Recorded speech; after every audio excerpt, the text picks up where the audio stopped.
So crowd disasters aren't caused by crowds. So we obviously hold these big events because we want crowds to be there. So we need to be able to put systems in place to ensure that we can have that number of people in one space. So my last post was about don't blame behaviour. It's about ensuring the design of the site is correct.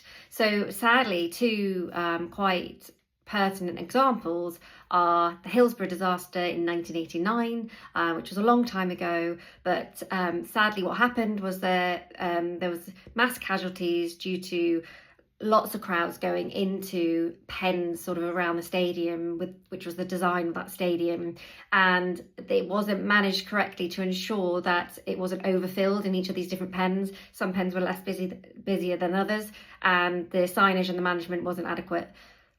People couldn't escape, therefore it ended in a disaster. Since then, loads of reviews have happened, and the Green Guide has been created to ensure that stadiums adhere to certain rules and legislation so that they are safe for capacity to prevent accidents like that happening again.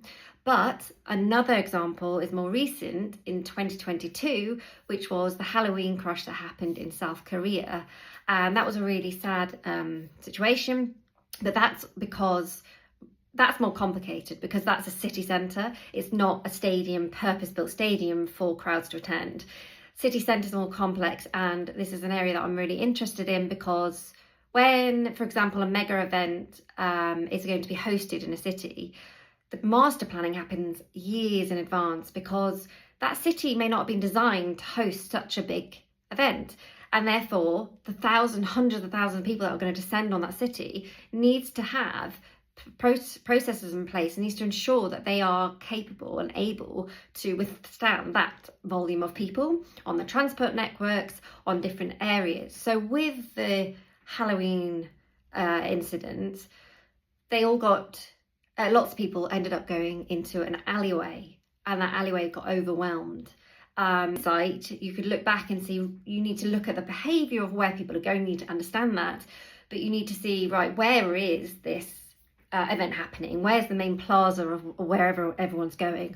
Are there shortcuts to get there? Are people going to start trying to look for different ways to get to where they want to get to? So you can't just focus your attention on one area, right, the event's happening here. You have to completely broaden out your scope and look at all the different avenues and ingresses to get somewhere. So a city centre is really complex, which is why marathons are complex as well, because there's multiple crowds all over a very, very long distance. It's not contained to an event site. So just blame behaviour, but you need to understand behaviour to ensure the design is made correctly for that event or just crowded situation.